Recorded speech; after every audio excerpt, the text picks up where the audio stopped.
Hi, I'm Delilah Smock, and for this project, I've been looking at green space and biodiversity in Burlington. Specifically, I'm going to be talking a bit about how we can improve the green space and biodiversity downtown specifically. So, to start, what is green space?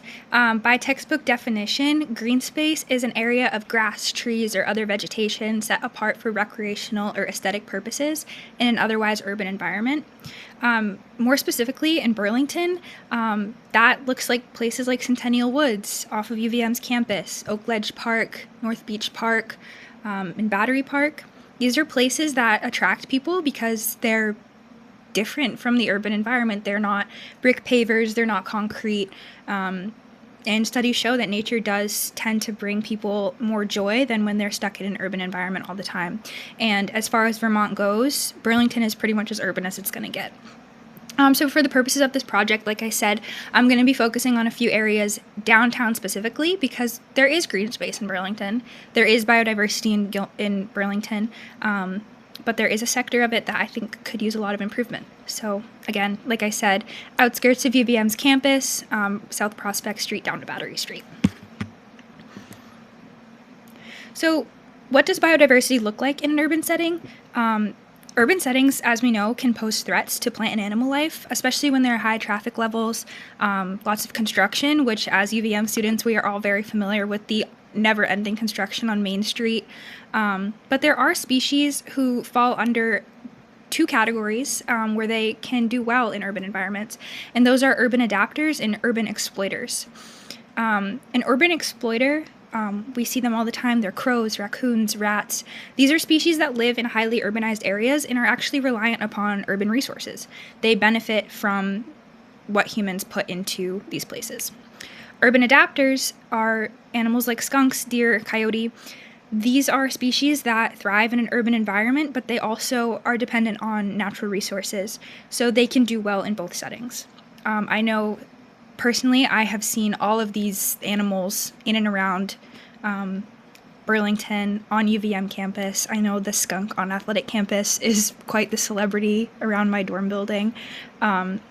So these animals definitely have a presence, and urban environments can be good for some of them, but increasing green spaces can help improve this biodiversity, create a more healthy environment for them to live in. So this is Burlington downtown. These are all great pictures. A lot of people will look at them and think, oh, it's a beautiful space, and it is. And there are certainly different green spaces within the town. As you can see, the trees that line Church Street, the trees in front of those condos. But when I look at these pictures, I also see a lot of room for improvement. For example, lots of empty, unused rooftops, especially in that top right picture or top left picture. Those rooftops are not in use. They sit there, not doing anything. Lots of pavement.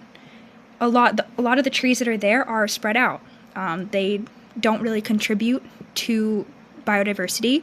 They don't pose any viable habitats for birds, pollinators, anything like that. And a lot of times they're not the healthiest. I have walked past that condo building countless times, and half the time the trees are dead. So how can we improve that? How can we turn these areas into actual usable green spaces? Like I said, there's room for improvement, making downtown greener. And I think we could do that through three simple steps, three simple ways to improve biodiversity, residential satisfaction, while also increasing the available green space in Burlington for Burlington residents, for plant life. And as we increase these green spaces, not only is the town going to become a more beautiful place to spend time, people are going to be happier, biodiversity is going to increase, as long as a lot of other ecological benefits. So the first step is to be more intentional. End the nature band-aid trend. If you don't know what nature band-aids are, I'll get into it a little bit more. But ending that, being more intentional with what we plant, where we plant it, is a great step forward to increasing green space and biodiversity. Number two is utilizing the empty space. Like I said, there's a lot of open rooftops. It's a great place to start. It'll also help lower temperatures in the city. And then number 3, replacing non-native species. This is going to lower maintenance. This is going to help increase biodiversity by posing viable habitats. And native species always look better because they are able to thrive in the given climate. I was discussing nature band-aids. Nature band-aids are a term that's coined by James Kunstler, who is an expert in urban planning and architecture. And I'm going to play a clip from his TED Talk where he discusses urban planning and nature band-aids. So I'm going to let him kind of define what they are. And then to make ourselves feel better, we put a nature band-aid in front of it. And that's how we do it. I call them nature band-aids because there's a general idea in America that the remedy for mutilated urbanism is nature. And in fact, the remedy for wounded and mutilated urbanism is good urbanism, good buildings. Not just flower beds, not just cartoons of the Sierra Nevada mountains. You know, that's not good enough. We have to do good buildings. The street trees have really 4 jobs to do, and that's it. To spatially denote the pedestrian realm, to protect the pedestrians from the vehicles in the carriageway, to filter the sunlight onto the sidewalk, and to soften the hardscape of the buildings, and to create a ceiling, a vaulted ceiling over the street at its best. And that's it. Those are the 4 jobs of the I think that it's a great way to kind of rethink a lot of urban planning, looking at how architecture and nature can go hand in hand to create a nicer environment. And I do know a lot of nature band-aids throughout Burlington.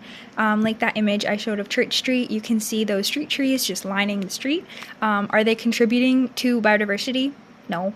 Half the time they're dead. Are they real? They're not green space. I mean, you can't go sit under one of these trees peacefully. I mean, you can, but you're not in nature. No one is sitting under one of these half-dead trees that is surrounded by litter, bricks, and stores and thinking, I'm in nature. So, like I said, ending the nature band-aid trend. They're not green space. We can do better. And whether that be raised beds with native plants, there's some on Church Street, kind of closer to Main Street, but they're all annual flowers. I think we could bring in some more native species, attract some pollinators, and then plant tree clusters. Trees that are closer together, trees that are native, maple trees. And that's going to help support bird life. That's going to increase the amount of birds that are coming here and having somewhere to go, which is a major problem in urban areas across the country right now.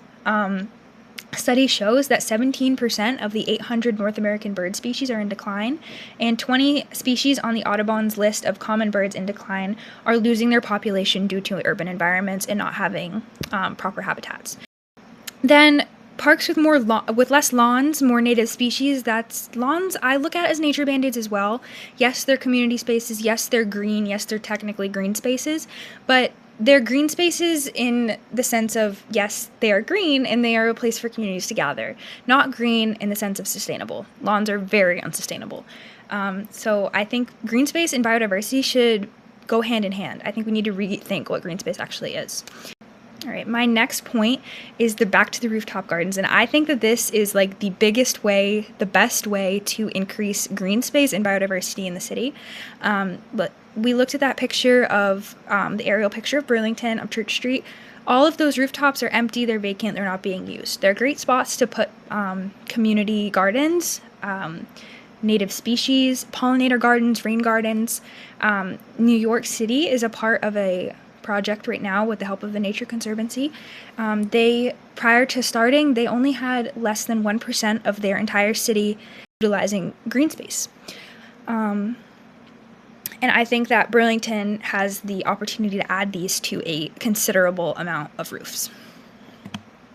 It's also going to help mitigate the urban heat island effect, something that is very real in Burlington. As you can see on the chart on the right, Burlington is currently ranked 13th in the country with urban heat island effect. Burlington is on average 7 degrees warmer than the rest of Vermont. That is a crazy statistic, especially when we are very close in rankings to large cities, Baltimore, New York City, Chicago. Not much space between them. And this is because there's a lot of pavement. So the sun will come down, it reflects off the pavement and increases the temperature. Adding green roofs is going to absorb a lot of that sunlight. Pollinators are going to have more places to go, temperature is going to come down, and biodiversity is going to increase. Another problem that Burlington is seeing with the biodiversity crisis. My third and final point is kind of moving outside of the bounds of downtown and going towards parks. Oakledge Park, Waterfront Park, North Beach Park. These places are very lawn intensive. Like I was saying, I don't consider lawns a sustainable green space. I think if we're lowering the maintenance, we are going to improve ecological health. We're going to let nature be natural. These lawns are very manicured, they're mowed, it's expensive, uses a lot of water, and lawns encourage runoff right into Lake Champlain. Adding riparian buffers, native plants, it's a better way to, one, give plants or animals a space to go. It increases habitats. It's better for primary consumers. If it's not native, I don't think it's needed. Wildflowers is a great way to do this. Native trees, adding them in. Lawns are still necessary for the community. Kids play baseball, soccer. They're great for picnics. But there's a lot of lawn in Burlington. Nearly 50% of the city is manicured parks. I think that number could come down. The $4.2 million that has been allocated to the Parks, Recreation, and Waterfront Department, some of that money could be reallocated to other sustainable projects, community engagement. Lawns don't contribute a whole lot outside of, kids playing baseball, soccer, picnics, whatnot. Native plants and species is going to contribute a lot more, especially in the long run. Like I said, all these changes, they're going to have great impacts on the community. They're going to be positive. I looked at a study. It shows a direct correlation between green space and residential satisfaction, a linear line upward. So